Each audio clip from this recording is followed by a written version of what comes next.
तुखम तासीर सोहबते असर, यानी कि किसी भी वस्तु की जैसी तासीर है, जैसा टेम्परेचर है, उसकी निकटता से दूसरी वस्तु का जो निकट रखी है उसके जो निकट है वो वस्तु, उसका टेम्परेचर में भी परिवर्तन होगा। यानी कि आप किसी से मैत्री भाव रखते हैं, किसी के साथ किसी को मित्र बनाते हैं, तो उसके गुण आपके अंदर आने लगते हैं, आपके गुण उसके अंदर जाने लगते हैं।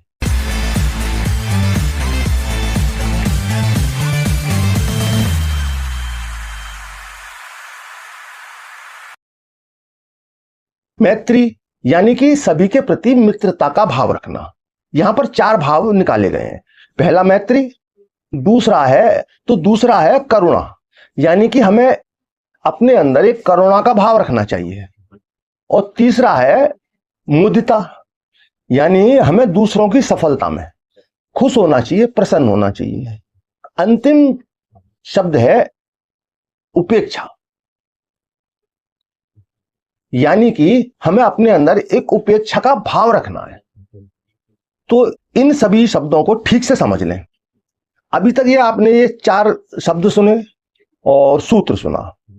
ये पातंजलि ऋषि की सूत्र है, और जो 4 शब्द मैंने आपके सामने रखे, ये भाष्यकारों ने अपने ज्ञान के आधार पर ये अर्थ निकाला कि ये 4 शब्द इस भाव में आ रहे हैं। तो प्रत्येक शब्द के अर्थ को समझते हैं, उसके भाव को, गहराई को समझते हैं, वो हमारे लिए किस तरह से हानिकारक है, किस तरह से हमारे लिए उपयोगी है, इस विषय को समझते हैं। यहां पातंजलि ऋषि मैत्री भाव में रहने को कह रहे हैं कि आप मैत्री भाव में रहें। अब इसको थोड़ा सा स्पष्टता से और गहराई से समझना आवश्यक है। जब हम मैत्री भाव रखते हैं तो यहां एक समत्व की स्थिति बनती है। यहां पातंजलि ऋषि किसी को भी मित्र बना लेने की बात नहीं कर रहे हैं, मैत्री भाव में रहने की बात कर रहे हैं, सभी के प्रति मित्रता का भाव रखने की बात कर रहे हैं। अब यहां पर मैं अपने अनुभव के आधार पर स्पष्ट कर रहा हूं आपको कि अगर आप समत्व की भावना में ना रहते हुए, समत्व की स्थिति में ना रहते हुए, मित्रता के भाव में ना रहते हुए मित्रता में इन्वॉल्व हो जाते हैं, यानी सभी को मित्र बनाने लगते हैं, तो उसके आपको अच्छे और बुरे परिणाम देखने को मिलेंगे। और जो आज अच्छे दिखाई दे रहे हैं वो कल बुरे भी अवश्य होने वाले हैं। इस बात को ठीक से समझ लें।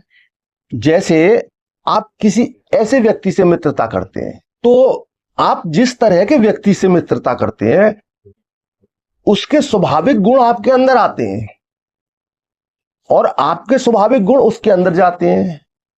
एक उर्दू का छोटा सा शब्द है, फारसी का शब्द है छोटा सा, तुखम तासीर सोहबते असर, यानी कि किसी भी वस्तु की जैसी तासीर है, जैसा टेम्परेचर है, उसकी निकटता से दूसरी वस्तु का जो निकट रखी है उसके जो निकट है वो वस्तु, उसका टेम्परेचर में भी परिवर्तन होगा।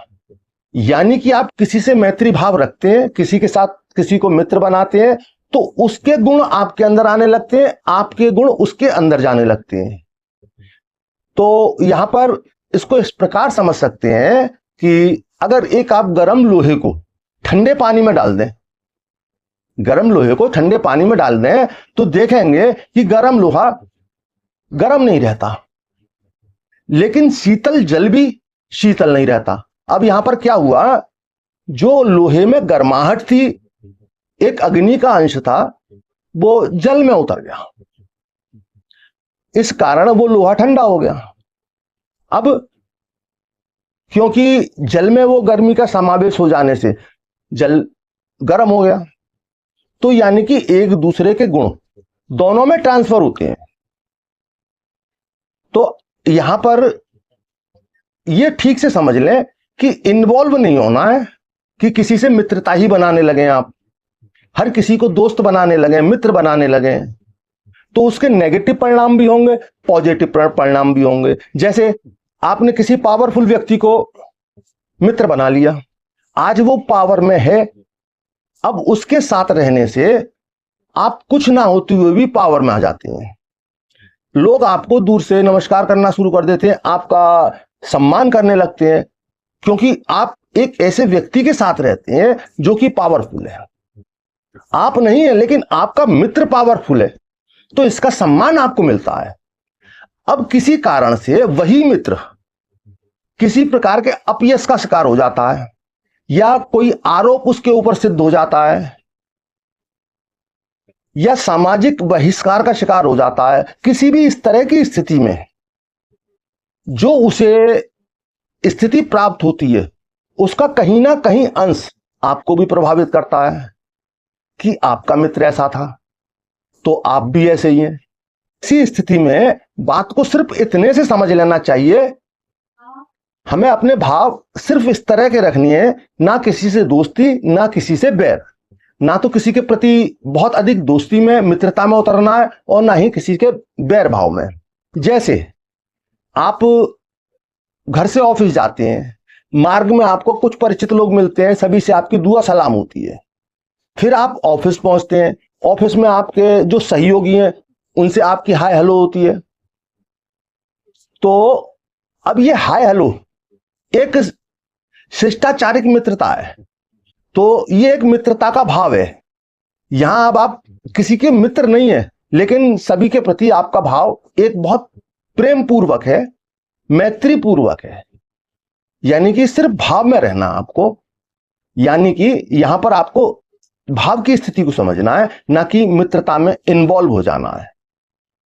तो अब अगले शब्द को समझते हैं।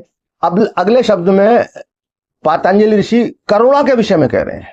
करुणा, तो हमें एक अपने अंदर करुणा का भाव रखना चाहिए, हर व्यक्ति की संवेदना को समझना चाहिए, व्यक्ति ही नहीं हर प्राणी की संवेदना को समझना चाहिए।